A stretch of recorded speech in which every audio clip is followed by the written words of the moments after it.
नमस्कार दोस्तों, कैसे हैं आप सब लोग। स्वागत है आपका क्रैक जी के एग्ज़ाम चैनल पर। अब की बार कंधे पे डबल स्टार, इसी को हम लोग मोटो लेकर चल रहे हैं। यदि आपको कंधे पे डबल स्टार लगाना है, सब इंस्पेक्टर बनना है, तो ये वीडियो आपके लिए बहुत हेल्पफुल हो सकता है। यदि आप तैयारी कर रहे हैं यूपीएसआई, बिहार एसआई या यूपी पुलिस कांस्टेबल की या किसी भी राज्य की पुलिस भर्ती परीक्षा की, और हिंदी साहित्य कितना इम्पोर्टेंट रोल रखता है आपने पीवाईक्यूज़ में लगा के देखे ही होंगे और उनके पुराने पेपर देखे होंगे, तो ये वीडियो आपके लिए बहुत हेल्पफुल हो सकता है। हम लोग पढ़ रहे हैं हिंदी साहित्य और कंटिन्यू आपको वीडियो के माध्यम से और पीडीएफ नोट्स आपको टेलीग्राम के माध्यम से हम लोग प्रोवाइड कर रहे हैं फ्री ऑफ कॉस्ट। तो आप टेलीग्राम को भी ज्वाइन कर सकते हैं, डिस्क्रिप्शन बॉक्स में इसका लिंक दिया हुआ है।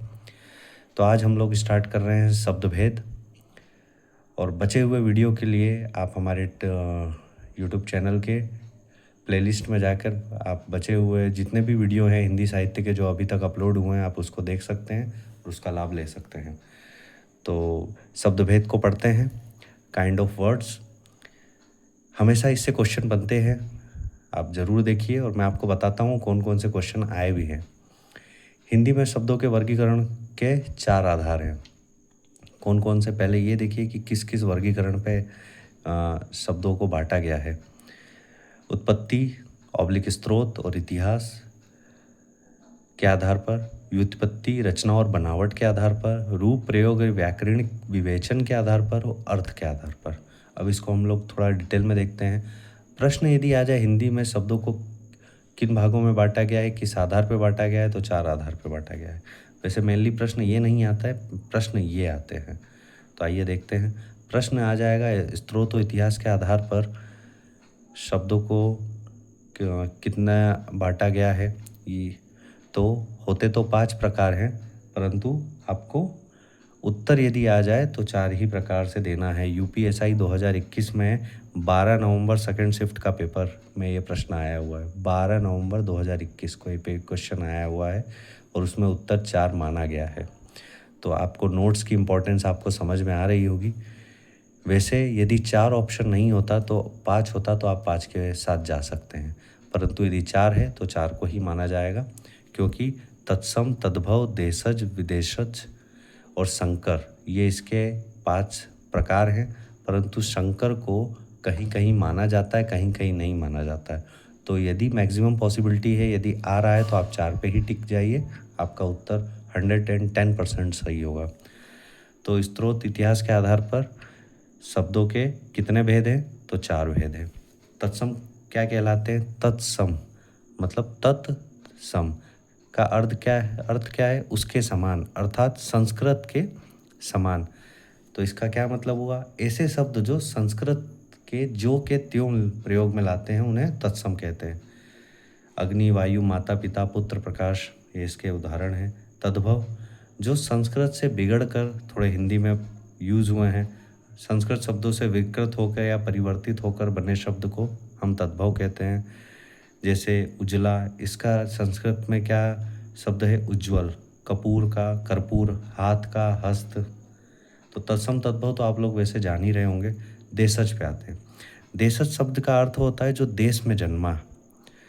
ऐसे शब्द जो क्षेत्रीय प्रभाव के कारण परिस्थिति व आवश्यकता अनुसार बनकर प्रचलित हो गए हो, देशज या देशी शब्द कहलाते हैं। जैसे थैला, गड़बड़, पेट, पहाड़, पगड़ी, तो ये शब्द जो हैं वो देशज कहलाते हैं। उसी प्रकार से जो चौथा भेद है वो है विदेशी, विदेशज या आगत शब्द। विदेश शब्द का अर्थ है विदेश में जन्मा। जैसे देशज का है देश में जन्मा, आप जान ही रहे होंगे।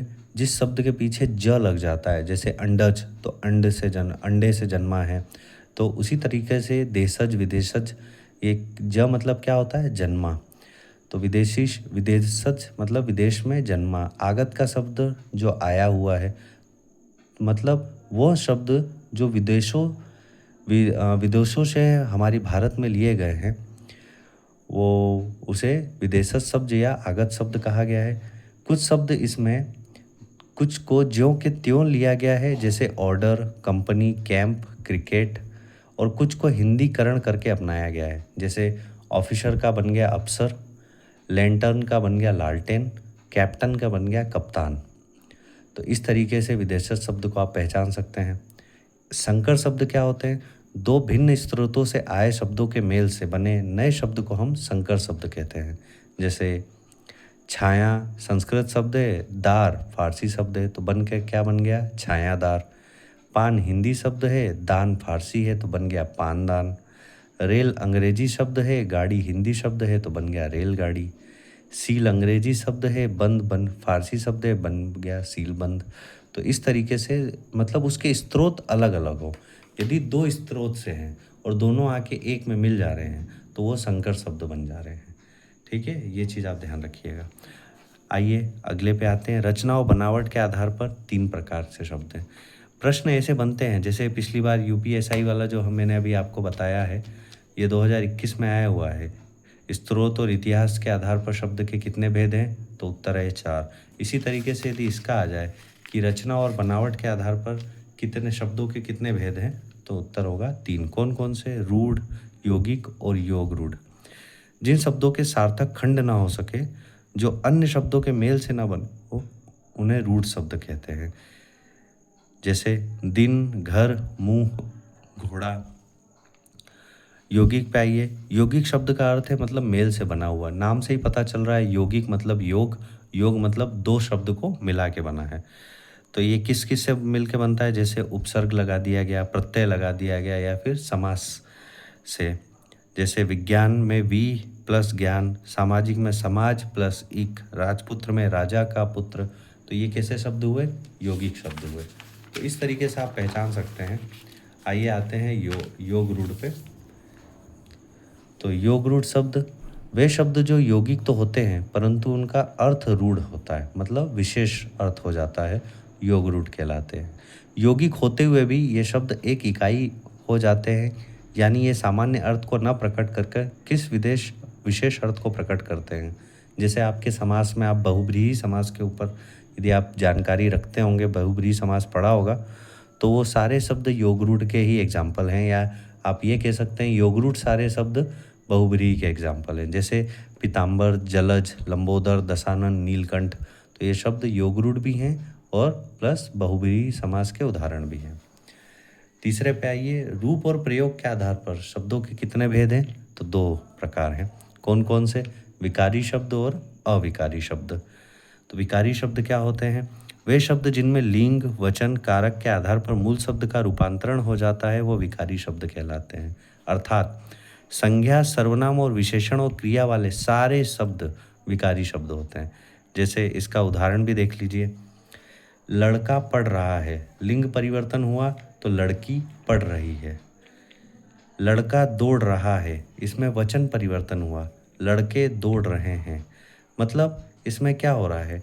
लिंग, वचन और कारक के आधार पर मूल शब्द का रूपांतरण हो रहा है। मूल तो लड़का ही है ना, उसका रूपांतरण हो रहा है। तो ये कौन से शब्द कहला रहे हैं? विकारी शब्द। कौन कौन से होते हैं? संज्ञा, सर्वनाम, विशेषण और क्रिया शब्द विकारी शब्द कहलाते हैं। अविकारी शब्द पे आइए। वे शब्द जिनमें लिंग, वचन व कारक के आधार पर इनमें कोई परिवर्तन नहीं होता है, वो हमेशा एक से बने रहते हैं, तो वो अविकारी कहलाते हैं। नाम से ही पता चल रहा है जिसका कोई विकार ना हो, अविकारी रहे, वो किसी भी प्रकार से चेंज ना हो, तो ऐसे सभी शब्द जो अव्यय शब्द हैं वो अविकारी के शब्द कहलाते हैं। कैसे अव्यय? इसको भी देख लीजिए, उसके भी उदाहरण हैं।